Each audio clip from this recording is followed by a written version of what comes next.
Bismillahirrahmanirrahim. Alhamdulillah. Wassalatu wassalamu ala Rasulillah nabiyina Muhammad wa ala alihi wa sahbihi ajmain wa ba'd. Kita masih lagi berada dalam faslun fi adabil wudu. Ini suatu pasal pada menyatakan adab mengambil air sembahyang. Dalam pelajaran kita lepas, kita telah belajar bagaimana cara-cara ambil wudu. Dan setelah selesai ambil wudu, apakah bacaan yang diajar oleh Rasulullah sallallahu alaihi wasallam yang kena kita baca. Maka apabila selesai engkau daripada mengambil air sembahyang, maka angkatkan kepalamu ke langit. Mana sudah ambil air sembahyang, kita tengoklah ke depan lah mana. Dan baca olehmu, asyhadu an la ilaha illallah wahdahu la syarikalah wa asyhadu anna Muhammadan abduhu wa rasuluh subhanakallahumma wa bihamdika asyhadu an la ilaha illa anta amiltu su'an wa zalamtu nafsi astaghfiruka wa atubu ilaik faghfir li wa tub alayya innaka antat tawwabur rahim. Allahumma ij'alni minat tawabin waj'alni minal mutatahhirin waj'alni min ibadikas salihin waj'alni sabura syakura waj'alni azkuruka dzikran katsira wa usabbihuka bukratan wa asila. Ini doa ini, bacaan ini dikumpul oleh Imam Al-Ghazali rahimahullah ta'ala, sebahagiannya daripada hadis-hadis yang sahih, tapi dia jamak semua sekali bacaan jadi satu bacaan. Kata Imam Ghazali rahimahullah ta'ala, barang siapa membaca segala doa ini di dalam ia mengambil air sembahyang, nascaya keluar sekalian dosanya daripada anggotanya dan dipeterikan, dicopkan, mana dipeterikan, disilkan atas suratan yang tersebut dalamnya pahala mengambil air sembahyangnya itu dengan cop, dan diangkat baginya di bawah aras. Maka sentiasa ia mengucap tasbih akan Allah Ta'ala dan mengucap takdis, membersihkan Allah. Ia akan dia dan disuratkan baginya pahala yang demikian itu hingga hari kiamat. Ini kata-kata Imam Ghazali dalam Bidayatul Hidayah. Ia mari daripada hadis Nabi sallallahu alaihi wasallam, iaitulah hadis yang diriwayat oleh Sayyidina Umar ibn al-Khattab. Umar ibn al-Khattab radhiyallahu ta'ala anhu kata Umar, sabda Rasulullah sallallahu alaihi wasallam, man tawadda'a fa ahsana al-wudu. Sesiapa yang ambil wudu dan dia elok wudu dia tu, basuh betul-betul, buat seperti mana yang diajar oleh Nabi sallallahu alaihi wasallam. Basuh dia biar rata airnya dengan 3 kali. Habis amat wuduk, siap basuh kaki, dia baca. Apa yang dia baca? Asyhadu an la ilaha illallah wahdahu la syarikalah wa asyhadu anna Muhammadan abduhu wa rasuluh. Bacaannya setengahnya ada dalam Imam Ghazali sini. Allahumma ij'alni minat tawabin waj'alni minal mutatahhirin. Ini bacaan yang pendek, yang ringkas. Kalau kita boleh baca yang ni pun cukup dah, daripada tak baca. Boleh kita baca, asyhadu an la ilaha illallah wahdahu la syarikalah wa asyhadu anna Muhammadan abduhu wa rasuluh.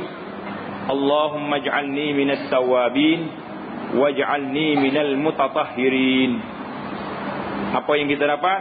Kata Nabi sallallahu alaihi wasallam, futihat lahu thamaniyatu abwabil jannah yadkhulu min ayyiha sya. Allah Ta'ala buka 8 pintu langit. 8 buah pintu langit dibuka. Orang yang baca doa ni mana pintu dia nak masuk, dia pilih pintu 1, pintu 2, pintu 3. Ini kelebihan yang ini besar. Kalau kita baca, ambil wuduk dengan sempurna, kemudian kita baca doa selepas mengambil wuduk. Anda hadis ni diriwayat oleh Imam At-Tirmizi. Sanad dia kata ulama sahih. Jadi bacaannya ada tadi. Jadi banyak lagi bacaan lain yang kita boleh ambil daripada hadis-hadis yang sahih, yang warid, yang datang daripada Nabi sallallahu alaihi wasallam, yang bagaimana kita dah jelas dah, ada semuanya telah dikumpul dalam kitab kita Hisnul Muslim, perisai Muslim. Dan sabda Nabi sallallahu alaihi wasallam diriwayatkan, inna man zakarallaha 'inda wudu'ihi tahharahu Allahu jasadahu kullahu wa man lam yadhkurillaha lam yathhur minhu illa ma asabahu al-ma'. Artinya bahawa barang siapa menyebut zikir akan Allah, yakni doa yang dalam air sembahyang itu. Doa ambil air sembahyang ni kalau kita baca pada ketika ia mengambil air sembahyang, nascaya mensucikan Allah Ta'ala akan segala badannya. Dan barang siapa tiada menyebut zikir Allah pada ketika ia mengambil air sembahyang, tiada suci daripadanya melainkan anggota yang kena air sembahyang saja. Maknanya kalau kita sudah ambil air sembahyang, kita tak baca doa tadi, Allahumma ij'alni minat tawabin, dan doa-doa lain yang diwaris oleh Nabi sallallahu alaihi wasallam, maknanya kita sucinya anggota yang kena air saja. Jadi yang kita ambil wuduk ni yang kena air berapa anggota? Tangan, muka, kepala dan kaki. Yang lain-lain itu tak kena air. Tulis dulu hadis ni rawahu ad-Daruqutni. Hadis ini diriwayat oleh ad-Daruqutni. Kata Al-Iraqi hadisnya dhaif. Al-Iraqi ini seorang ulama hadis yang dia ambil satu-satu hadis dalam kitab Ihya Ulumuddin, dia takhrij hadis. Iraqi kata hadis ni dhaif, lemah hadis. Bermula makruh dalam air sembahyang itu 7 perkara. Makruh mana perbuatan yang tidak baik waktu kita ambil wudu. Ini kena hati-hati. Waktu kita ambil wudu, jauhkan daripada perbuatan ini, 7 perkara ini. Yang pertama, mempercikkan air daripada kedua tangannya. Maknanya ambil air bukan basuh air dah, percik air, sembuh air gitu saja. Yang kedua, menampar air ke muka dan kepalanya. Ambil air itu tak lepas, tampuk air ke muka, akak air ke muka. Mana tidak basuh muka, tampuk air. Itu mana dipanggil menamparkan air. Mana air itu naik dengan sebab kita lambu air gitu. Yang ketiga, berkata-kata dalam mengambil air sembahyang. Mana kita berbual, bercakap waktu tengah ambil wudu. Tangan duk basuh tangan ambil wudu, mulut duk bual. Maknanya ini makruh, perbuatan yang tidak baik. Waktu ambil wuduk kita dia lah, sebab ini satu ibadah. Ambil wuduk ni ibadat kepada Allah Subhanahu Wa Taala. Yang keempat, melebih membasuh segala anggota daripada 3 kali. Ini was-was. Anggota ni wajib dibasuh sekali. Sunat 2 kali, yang terbaiknya 3 kali. Mana siapa dia basuh lebih pada 3 kali, orang ni sudah masuk dalam peringkat, dalam kategori was-was. Was-was ni baik ke tak baik? Tak baik. Kerana was-was ni mari daripada syaitan. Yang keduanya, dia ni guna air lebih. Air itu banyak, sudah lebih. Yang kelima, membanyakkan menumpahkan air. Itu lebih daripada hajat. Kalau kita boleh buka paip kita secara ringkas, lebih baik. Nah, ni buka paip ni seluah-luahnya air paip. Lepas senang benar nak basuh sikit lah. Pasal itulah zaman dulu orang guna air kolah. Kita sekarang ni tak guna dah kolah, guna paip. Kolah ada tapi ambil airnya keluar daripada paip. Jadi ada seorang penceramah, dia kata pasal itulah pelajar-pelajar zaman dulu mesra sama-sama dia. Bila kawan di tempat mengaji di pondok ke di mana ke, dia mesra sampai lama-lama pun ingat. Anak murid dengan guru mesra. Ni bila tengok tok guru, tengok ustaz, main-main. Tak ada hormat, tak ada apa. Cerita je lah. Ustaz tu kata, saya duk kaji-kaji, dia kata. Rupanya kelebihan ambil air kolah ni. Sebab pagi-pagi pakat dia tukar tarik mata. Dari kolah, kayak kita basuh muka, hari ni basuh muka sini, basuh muka sini. Dia tukar tarik mata tu jadi mesra, dia kata. Kena buat kolah mula, tak? Mesra tu bukan duduk dia tarik mata tu. Tarik mata tu kalau kita tak kena cara, jadi kotor juga. Nah. Mesra kita ni, ukhuwah Islamiah tu sudah rusak. Hubungan manusia dengan manusia sekarang ni berdasar pada Islam, berdasar pada persaudaraan agama sudah longgar. Bahkan berdasar pada pertalian darah pun, silaturahim pun longgar. Tidak begitu kemas sekarang ni. Manusia yang dia kemasnya apa dia? Persaudaraan apa yang kemas sekarang ni? Persaudaraan fulus. Ini kemas. Kemah waktu ada puluh. Ya, dah tak ada puluh. Tak lari juga. Maknanya tidak kemah. Jadi kita macam mana nak usaha sekarang ni? Bagaimana nak pulih balik ukhuwah Islamiah sesama umat Islam biar baik. Sekarang ni mesti orang tak baik ni. Jadi membanyakkan menumpahkan air itu lebih daripada hajat sebab kerana was-was dua. Kerana was-was lah bila banyak ni. Yang pertama kerana was-was lebih air ni. Yang kedua bukan kerana was-was, kerana memang perangai dia. Guna air banyak waktu ambil wudu. Kerana bagi orang yang was-was itu syaitan menyukakan dengan mereka itu dinama akan dia walhan. Jangan sebut nama anak walhan. Walhan ni nama syaitan, dia duk ganggu orang ambil wudu. Kenal nama dia? Nama apa kapten syaitan hak bagi konsep orang ambil wudu, nama apa? Walhan. Ada nama kita walhan? Kalau ada kawan-kawan kita ayat tukar, dia kata ni nama tak molek ni. Nama dia syaitan hak mari kacau orang ambil wudu ni. Perkara makruh yang keenam, memakai air yang terjemur pada matahari. Menggunakan air yang duduk di bawah panas matahari pada bijana. Apa makna bijana? Pelajar kita ni. Bijana mana apa? Bekas. Tanda lah di kitab tu. Nanti baca gapo dia ni. Ba, jim, alif, nun. Tak tahu apa. Bajan. Jangan baca-baca yang gitu. Baca dia bejana. Bejana tu maksudnya bekas. Sama ada dia ni berdi ke apa saja, itu dia panggil bekas. Bekas air. Bejana ni yang menerima tukur. Tukur ni maksud apa? Karak. Dia main besi buruk ni karak balik. Jangan main dah. Benda-benda buruk ni. Tukur dia panggil ni. Bahasa dia ni. Maknanya air duduk dalam bekas yang berkarat. Duduk pula di bawah terik matahari. Matahari panas. Di mana? Pada negeri panas pada ketika itu. Air makruh kalau guna air. Duduk dalam bekas yang berkarat. Daripada besi ke apa yang berkarat. Naknya syaratnya di negeri panas. Kerana air ni bila duduk dalam bekas ni, dia akan keluar macam minyak gitu air. Jadi kalau guna dia mungkin boleh bawa pada penyakit. Itu sahaja jadi makruh. Yang ketujuh, memakai air yang sangat panas atau yang sangat sejuk.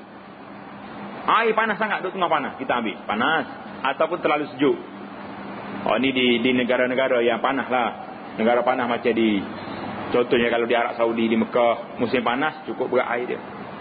Kalau musim sejuk pula, Masya Allah, kena rebus air atau guna alat pemanas air baru boleh guna. Kalau tidak berat kita. Mana itu semua tu perkara-perkara yang menghilangkan khusyuk waktu kita ambil wudu. Guna air panas sangat berbahaya. Pasal tu dalam Islam ni dia mendidik. Islam agama yang mendidik manusia supaya jadi sederhana. Kita dia ajar suruh kita susah. Dia mau kata apa? Mana boleh Islam tak susah? Susah. Kena bangun waktu pagi subuh, bangun dah. Orang tengah tidur bangun. Kalau kita tak bangun sembahyang subuh pun, orang lain dulu pada kita lagi bangun. Tengah kawan kita ni pukul 5 dia bangun dah. Duduk di tempat ni, nak pergi mengajar di Kota Baru. Kerja di Gua Musai. Pukul 5 dia boleh bangun. Kerana dunia dia boleh sanggup pergi pukul 5 pagi pergi kerja. Pukul 5 petang balik, maghrib sampai rumah. Hari-hari bulan. Tapi kita nak bangun untuk Allah SWT, kita rasa berat, rasa susah. Itu yang jadi masalah. Bila iman kita lemah, tidak segagah iman dengan fulus. Iman dengan fulus, pukul 5 pagi sanggup bangun, tak sanggup bangun? Sanggup. Ketahui olehmu bahawa sekalian yang tersebut dalam mengambil air sembahyang itu ada dalamnya sunat, ada yang fardu. Imam Ghazali rahimahullah ta'ala dalam kitab ni, dia tak bagi tahu yang sunat, yang wajib, yang makruh. Dia bagi tahunya buat macam ni, ikut apa yang diajar, yang diambil daripada hadis Nabi sallallahu alaihi wasallam. Pasal itulah waktu sapu kepala, macam mana dia ajar? Waktu sapu kepala dia ajar penuh supaya kita buat sapu kepala dengan dua tangan. Turun ke depan balik. Bukannya colek macam apa salah? Tak ingat dah. Colek dua jari masuk atas kepala ini. Tidak sampai matlamat nak banyak sapu kepala. Ada hikmah. Setiap benda ada hikmah. Kenapa tak masuk muka? Kenapa basuh kat tangan, basuh kaki? Belakang tak basuh. Sebab apa? Sebab inilah anggota-anggota yang terlibat dengan terdedah kepada kumai-kumai, terdedah kepada debu, terdedah pada maksiat. Tangan, dialah jujamuh benda. Kalau nak buat maksiat boleh juga. Kaki, hak ni lah jalan lagi tempat maksiat. Mata duk tengok benda. Siapa tapal dalam pasal otak duk mikir. Dia panggil apa ni? Komputer dia ni duk mikir. Sapu tak air tu. Biar sejuk. Pasal panas-panas ni bagi pada syaitan. Bila sejuk tu dia akan jadi turun balik gerah dia. Dia nak buat benda-benda maksiat. Kalau kita belajar satu persatu, hikmah ambil wudu, hikmah salat cukup banyak. Memang cukup kaya hikmah dalam Islam ni, cukup besar. Yang patutnya kita tahu, baru kita rasa nikmat beribadat kepada Allah Subhanahu Wa Taala. Jadi bila kita ambil wudu yang sempurna berdasar kepada hadis Nabi sallallahu alaihi wasallam ajar kepada kita, tidak kita buat semua, tak kira yang fardu yang sunat semua jalan. Jangan dia kata ni sunat. Jangan itu pada sunat. Bermula fardu air sembahyang itu 6 perkara. Mana fardu dalam kita ambil wudu ni ada berapa perkara? Ada 6 perkara.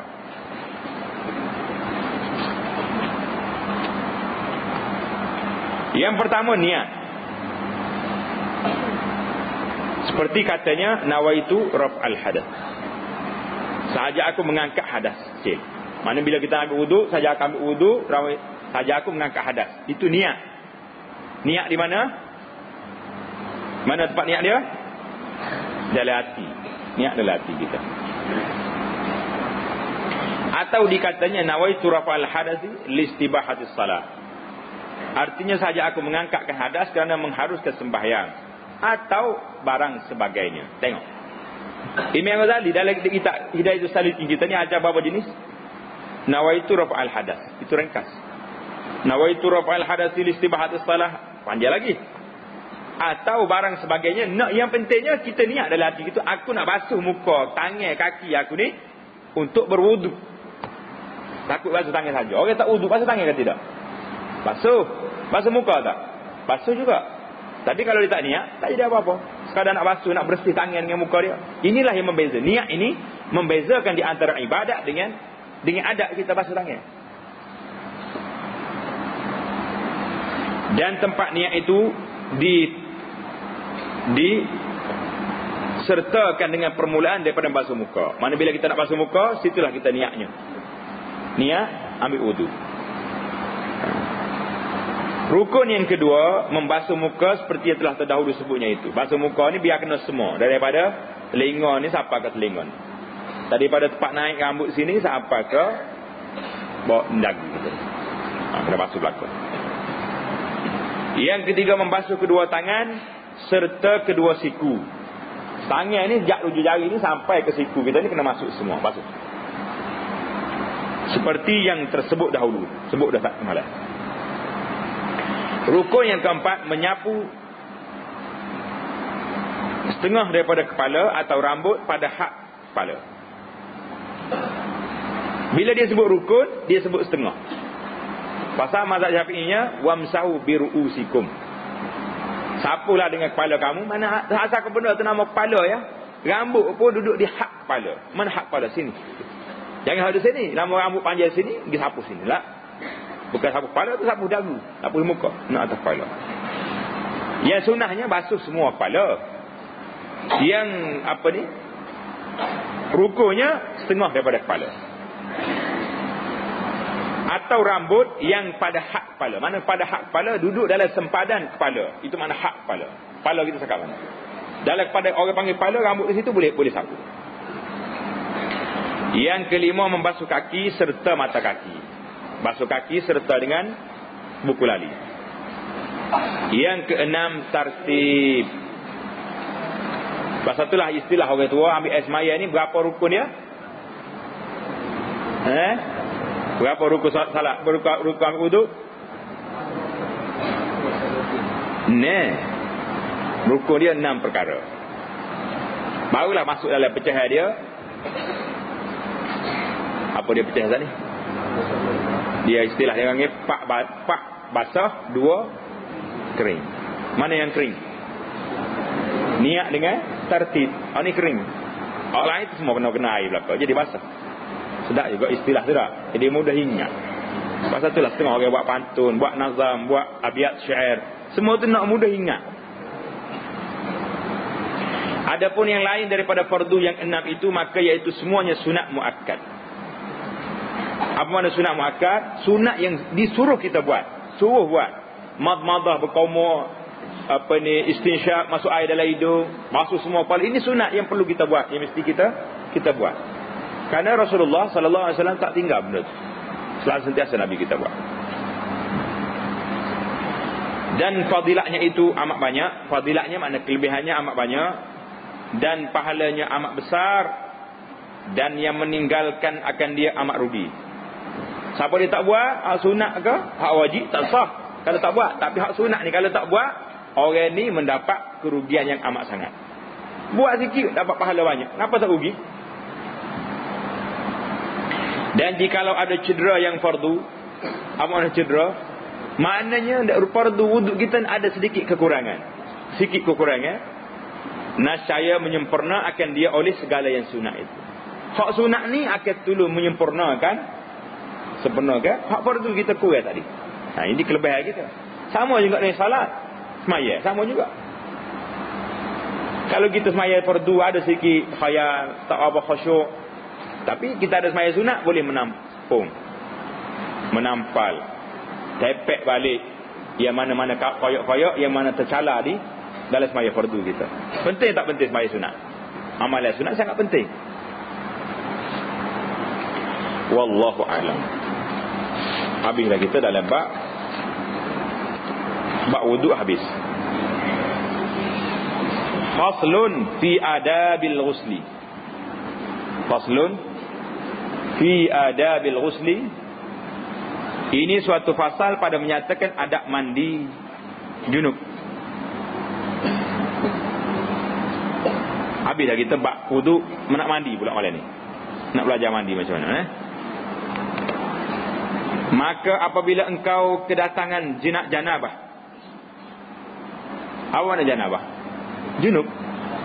Kalau kamu kena junub, junub ni daripada mimpi atau jima. Benda-benda yang menjadikan seorang itu berjunub, kena mandi, dia bermimpi. Kalau mimpi tengok hantu, tak apa. Mimpi yang mengeluarkan air mani dia, barulah kena. Atau jima, ini suami isteri melakukannya. Ataupun haidnya orang perempuan yang sudah sampai balik dia tu akan keluar haid. Itu biasalah, setiap bulan dia akan mari haid. Atau nifas, ataupun darah yang keluar kerana bersalin. Orang beranak dia akan keluar darah. Keluar darah ni, maka dia kena mandi. Atau wiladah. Apa dia wiladah? Mana apa wiladah? Bersalin, keluar anak. Seorang perempuan mengandung, keluar anak dia. Tak ada darah, tak ada apa, kena mandi juga. Sebab dengan keluar anak tu kena mandi. Jadi ini perkara-perkara yang kena mandi, yang wajib kena mandi. Mandi apa dia panggil ini? Mandi hadas besar, ataupun dipanggil mandi junub. Pasal apa junub tu? Orang yang kena hadas besar nama dia junub. Kenapa? Ingat dah? Sebab orang ini tidak dibenarkan menghampiri beberapa perkara. Yang pertamanya, dia tak boleh salat selagi dia tak mandi, tak boleh salat. Yang kedua, nak baca Quran tak boleh juga. Masuk duduk dalam masjid tak boleh juga. Jadi ada beberapa perkara. Nak tawaf tak. Jadi banyaklah sebab-sebab dia. Kerana itulah nama dia junub. Maknanya orang ni dijauhkan daripada tempat-tempat ini yang tersebut. Tahu dah makna junub? Itu makna dia. Bila orang kena salah satu daripada perkara tersebut, atau kesemuanya, maka ambil olehmu bijana air. Apa dia bijana? Bekas. Pandai dah tu orang panggil dah. Kalau jumpa kita jauh mana-mana pun, kalau bijana tu mana bekas dah tu. Tak payah saya faham apa dah. Kalau boleh kita kumpul dalam kitab Jawi yang kita belajar ni, kita kumpul perkataan-perkataan pelik yang ada dalam kitab Jawi ni, buat dia panggil glossary ke apa. Kita kumpul buat macam kamus. Perkataan-perkataan yang pelik dalam yang susah dalam kitab, berjana, berkemih. Mak baru ni ingat tak? Kalau dia tengok lepas berkemih. Apa makna berkemih? Kemih apa awak? Buang air, kecing. Itu makna kemih. Maka ambil olehmu bijana air kepada tempat mandi. Dan basuh oleh kamu akan kedua tanganmu 3 kali. Ini cara sistem dia mandi. Dan hilangkan olehmu yang cemar-cemar, yang kotor, cemar atas badan. Maknanya ambil air basuh tangan dulu. Kamu dah tengok atas badan kita ada kok tempat-tempat kotor apa dia, basuh dulu buat situ. Kalau ada benda-benda yang menghalang sampai air, cak ke apa ke, benda-benda yang kita kena buat. Maka engkau ambil air sembahyang seperti kaifiat yang terdahulu itu serta segala doanya. Mula-mula start lepas basuh tangan, kita ambil wuduk dulu. Ambil wuduk seperti wuduk nak salat. Ambil wuduk ke tak lagi kita ni? Kau tak ambil lagi wuduk, pakai mandi gitu ya. Kena ambil wuduk dulu Maka apabila selesai engkau daripada mengambil air sembahyang, maka tuangkan olehmu akan air itu ke atas kepala 3 kali. Sudah ambil wuduk, barulah ambil air, tak atas kepala 3 kali. Serta engkau berniat mengangkatkan janabah atau barang sebagainya, seperti dikatakan nawaitu raf'al janabah. Sahaja aku mengangkat janabah, sahaja aku mandi hadas besar. Apa saja niat yang menunjukkan kita ni mandi kerana nak angkat hadas. Betul. Habis lepas basuh kepala setengah niat, kemudian maka tuangkan olehmu akan air itu ke atas pihak yang kanan. Basuh di sebelah kanan kita dulu. Ambil air basuh sini. Kalau guna air ujian apa, basuh sebelah kanan dulu. Maka ke atas pihak yang kiri 3 kali. Dan hendaklah engkau gosok di hadapan badanmu dan belakangmu. Dan hendaklah engkau selati. Selati maknanya gosok, masukkan tahi jari segala rambutmu, dan engkau sampaikan air itu segala lipatan badanmu dan segala tempat tumbuh rambutmu, sama ada jarang atau tebal. Semua tempat tumbuh rambut sama ada jarang atau tebal, maka kita kena gosok belakang. Dan engkau peliharakan olehmu daripada menyentuh zakarmu pada ketika mandi, kemudian daripada mengambil air sembahyang itu. Pasal itulah dia kata, lepas kita basuh tangan tadi, kita adalah basuh tempat-tempat yang kotor. Manakala kita nak istinja, istinja dulu. Selesai semua, ambil wuduk, mandi. Sudah mandi, tak payah ulang lagi wuduk. Kita dah ada wuduk. Maka jika tersentuh tanganmu dengan zakarmu itu, kembali engkau mengambil air sembahyang. Jadi dalam sistem kita ni, kalau sentuh zakar, kena ulang balik air sembahyang lepas mandi tadi.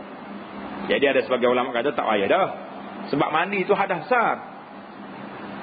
Jadi kalau apa pun hadas kecil ni duduk di bawah hadas besar. Diumpamakan seperti kita masuk dalam masjid, kita tidak dibenarkan duduk kecuali salat tahiyatul masjid. Betul tak? Tapi kalau orang dah qamat dah baru masuk, tahiyatul masjid masuk di bawah fardu. Pasal dia sunat. Dia kecil, masuk bawah besar. Itu ibarat. Tapi dalam mazhab sini, dia kata, kalau sentuh zakar, kena ulang balik, ambil wudu. Kamu ketahui olehmu bahawasanya, yang tersebut dalam kaifiat mandi itu ada dalamnya fardu dan ada dalamnya sunat. Sama macam wudu tadi juga. Dan bermula fardu mandi itu 2 perkara. Berapa perkara fardu mandi? 2 perkara. Yang pertama niat, yang kedua membasuh sekalian badannya. Mandi ini lebih senang daripada wudu. Sebab basuh semua sekali.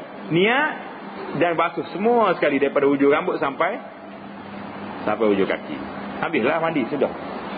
Ringkas dah. Adapun yang lain daripada 2 ini, maka iaitu sunat 2. Tetapi saya gia bagi orang yang menjalani jalan akhirat itu, orang yang nak jalan, nak menuju ke akhirat, apa dia kena buat? Bahawa mengetahui akan segala yang sunat pada segala ibadat itu serta mengerjakan dia. Ini nasihat daripada kitab kita ni. Dia kata bagi orang yang nak pergi ke akhirat, Orang yang rasa dia ni nak berjalan menuju ke akhirat, maka dia kena tahu benda-benda yang sunat dalam semua ibadat serta mengerjakan dia. Kita ambil semua sunat sekali. Kalau kita boleh kekalkan sunat yang biasa dibuat, setiap lepas salat fardu ada sunat, kecuali asar dengan subuh, tak ada ba'diyah, dia ada qabliyah. Kita buat semua. Boleh ke tak boleh? Boleh. Kita belajar sembahyang sunat, yang mudanya, yang tuanya, yang kecil, yang besar, semua sekali sembahyang sunat. Lepas orang azan, sembahyang sunat. Lepas sembahyang sunat, barulah kita salat. Lepas salat, kalau waktu lain daripada subuh dengan asar, kita ada sembahyang sunat pula. Dia panggil sunat apa ini? Sunat ratibah. Sunat mengiringi sembahyang, dulu dan kemudian. Boleh buat. Itu 12 rakaat Nabi kata sallallahu alaihi wasallam, bersabda Nabi sabda, siapa dia jaga 12 rakaat ni sehari semalam, Allah Taala akan bina kepada dia rumah dalam syurga. Sebuah rumah, banglo dalam syurga. Setiap hari dapat. Nak ke tak nak kita? Tak nak. Kalau tak buat tu mana tak nak? Senang, tak payah tanya-tanya dah. Kalau tanya pun tak ada apa. Walau buat tu orang nak. Orang tak buat tu orang rasa dia dah kaya dah, tak payahlah banyak-banyak rumah, cukup satu. Ini nasihatnya. Yang sunat itu kita kena ketahui dan kita kena kerjakan dia. Faslun fi adabi tayammum. Faslun fi adabi at-tayammum. Ini suatu fasal pada menyatakan adab tayammum. Dalam kita bersuci, bertaharah ni ada berapa jenis? Suci dia ada berapa jenis? 3. Wudu, mandi, tayammum. Ada lagi satu lagi dia panggil suci daripada biasa, suci biasa, yang tidak tak payah niat-niat dah tu. Suci daripada segala kekotoran biasa. Tapi dalam ibadatnya ada 3. Wudu, mandi dan tayammum. Jadi yang 3 ni apa dia tayammum ni? Apa dia tayammum? Tahu mana tayammum? Pandang ke tak pandang kita? Tak biasa buat. Kau biasa buat. Kena praktik juga ni, belajar biar buat. Maka jika lemah engkau daripada memakai air, mana orang-orang ni tak boleh nak guna air kerana ketiadaan akan dia, kemudian daripada engkau tuntut akan dia. Seorang ni cari air tak jumpa, syaratnya kemudian daripada tuntut, maknanya selepas kita cari. Jangan tak cari air, duduk dia di rumah. Kenapa tak salat tu? Tak ada air. Cari ke tidak? Tak boleh. Kena cari dulu, pasti dulu air tak ada, barulah kita boleh berpindah kepada ganti air, apa dia? Tayammum. Atau kerana sesuatu yang menegahkan daripada sampai air kepadanya. Air ada, tapi nak ambil tak boleh air. Daripada binatang buas. Kalau kita pergi, ada singa depan kita. Belakang singa tu ada sungai ataupun ada telaga. Pergi. Nak pergi tak boleh. Kita tayammum. Nak pergi, kawan tu duduk tunggu situ. Kalau pergi mati pula kita tak. Atau ada orang yang berkehendak menghabas akan dikau. Apa makna menghabas? Menahan, menangkap orang. Orang sana binatang, orang ni orang. Perangai dua-dua serupa, nak ikat orang belakang. Atau ada air, tetapi berkehendak kepadanya kerana dahagamu, atau dahaga taulanmu. Apa dia taulan? Taulan tu apa? Kawan ataupun teman. Itu mana taulan? Tanda taulan maknanya kawan ataupun teman. Kena ada taulan. Kalau taulan panggil saing dia. Senang. Mana air ada, tapi air sikit. Ada banyak ni air. Orang ada 10 orang, semuanya dahaga. Kalau ambil wuduk, mungkin boleh 2 orang botol. Boleh 2 orang. Tak cukup juga nak ambil wuduk. Tapi kalau minum 2-3 teguk seorang, hilang juga dahaga. Nah. Maka kita kena tak boleh guna air untuk minum, kita tak boleh guna air untuk wuduk, kita guna wuduk dengan kita ambil tayamum, air ni untuk minum. Atau air ada air tetapi milik bagi orang lain daripadamu. Air ada tapi orang kepunyaan orang nak ambil tak boleh. Padahal tiada dijual akan dia melainkan lebih daripada harga yang beradat pada waktu itu dan pada tempat itu. Dia kata, awak nak air saya ni boleh, tapi saya nak jual. Biasa air gini ni, air mineral ni orang panggil RM1 sebotol. Dia nak jual RM20, ambil nak air RM20. Itu sudah lebih daripada adat biasa, tak boleh. Kita boleh tukar kepada tayamum. Tapi kalau RM1 dia nak jual RM2, biasa ya tu. Lebih sangat adatnya. Atau bagimu luka atau penyakit engkau takut binasa akan dirimu, atau takut binasa suatu daripada anggotamu. Berapa jenis dah? Itu perkara-perkara yang membolehkan kita berpindah dari air kepada tayamum. Yang pertama sekali, tak ada air. Yang kedua, ada air, nak ambil tak boleh, ada singa. Ataupun kalau kita keluar daripada rumah kita ditangkap oleh polis. Ataupun air ada tapi kepunyaan orang, dia tak nak bagi free, kena bayar dengan harga yang berlipat ganda mahal. Ini semua ni cerita-cerita mungkin agak susah. Tapi yang terakhir ni ramai orang berlaku. Kalau kita kena luka di tangan kita luka, nak air tak boleh, nak basuh dengan air tak boleh. Doktor kata kalau basuh dengan air lambat sembuh, lambat siar dia. Ataupun luka kita ni sudah dia dalam balutan apanya. Macam mana nak buat? Tak payah salat. Tak payah. Tak. Kita kena salat, kita kena sembahyang, tapi boleh ganti dengan tayamum. Ambil tayamum, ganti dengan daripada guna air. Air tak boleh guna, tayamum. Tapi inilah masalah orang kita sekarang ni. Kalau kita pergi melawat di hospital, mengawak di rumah sakit, ramai sekali orang yang tak nak sembahyang, tak nak salat. Alasan dia ni sakit, macam mana nak salat? Walhanya sakit waktu ni lah waktu manusia sangat berhajat. Dekat dengan kubur dah ni orang sakit ni. Dia cari alasan apa lagi tak nak sembahyang. Jadi semua sebab-sebab yang tersebut tadi, maka hendaklah ketika itu bahawa engkau niatkan hingga masuk waktu sembahyang fardu. Mana bila masuk sembahyang fardu, kita ambil, maka engkau sahaja debu yang suci. Sahaja tu engkau pergi ambil debu yang suci, lagi tiada bercampur dengan sesuatu, ambil debu tanah. Ya suci lah, jangan ada tai kambing apa dalam tu. Dan engkau tepuk atasnya dua tapak tanganmu. Ambil debu tak sini, kita tepuk dengan dua tapak tangan ni, gini, buat gini. Habis debu ni akak sini.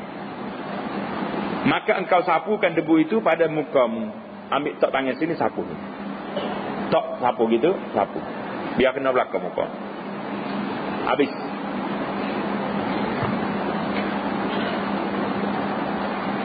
Sekali, dan niatkan olehmu ketika itu mengharukan sembahyang, seperti engkau kata, nawaitu tayammuma listibahati salatil fardi. Sahaja aku tayamum kerana mengharukan sembahyang fardu. Dan seumpamanya, maknanya biasalah kita kata saja aku tayamum. Dan tiada wajib menyampaikan debu itu kepada tempat tumbuh rambutnya, sama ada jarang atau tebal. Tak payah naik sampai atas. Tok di dahi kita ni, orang panggil hak muka. Sini sapu turun.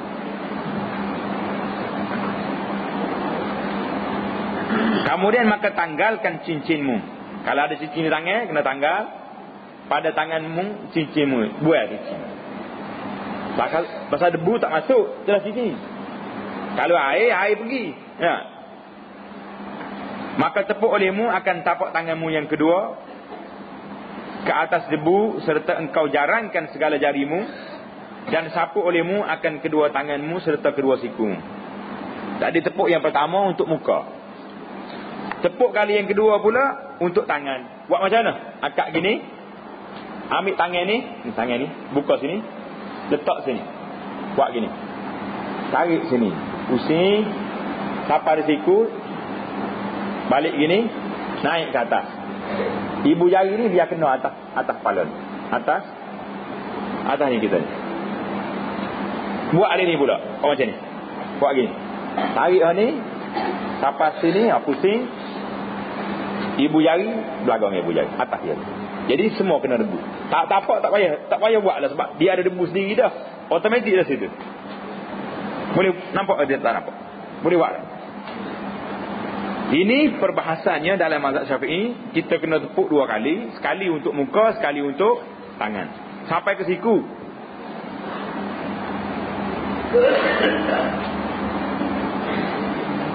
Tepuk olehmu akan tapak tanganmu yang kedua ke atas debu, serta engkau jarankan segala jarimu, dan sapu olehmu akan kedua tanganmu serta kedua siku. Maka jikalau tiada cukup debu itu akan kedua tanganmu, maka tepuk olehmu sekali lagi hingga rata kedua tanganmu itu. Tak cukup 2, tepuk sekali lagi. Kemudian maka sapu olehmu akan salah satu daripada tapak tanganmu itu kepada yang lain, serta engkau selati akan segala selang-selang jarimu itu.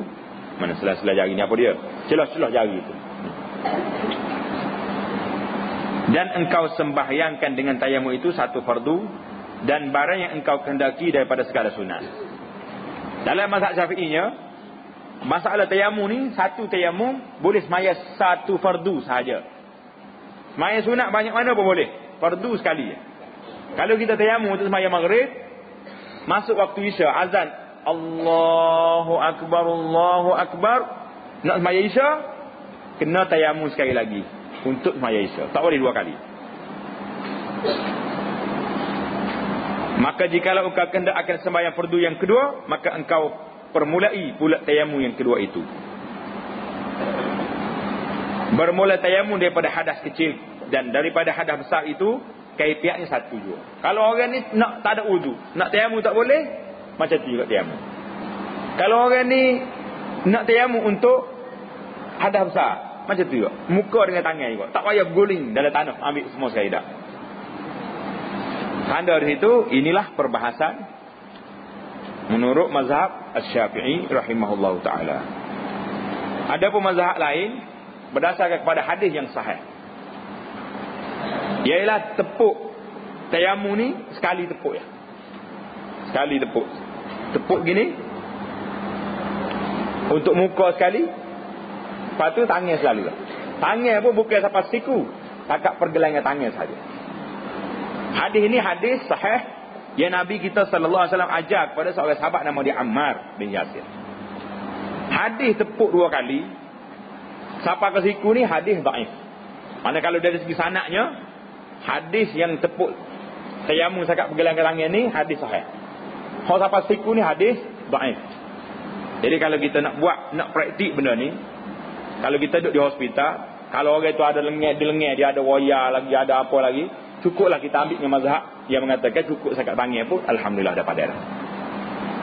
Dia mengata ada pula ni mazhab lain. Betul, kalau mazhab lain sekalipun, sandaran dia kepada hadis yang sahih.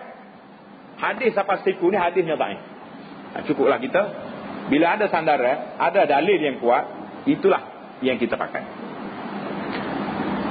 Jadi habislah kita akan masuk pula faslun fi adabil khuruj ilal masjid. Ini satu pasal pada menyatakan adab keluar ke masjid. InsyaAllah ta'ala kita akan sambung dalam majlis kita yang akan datang.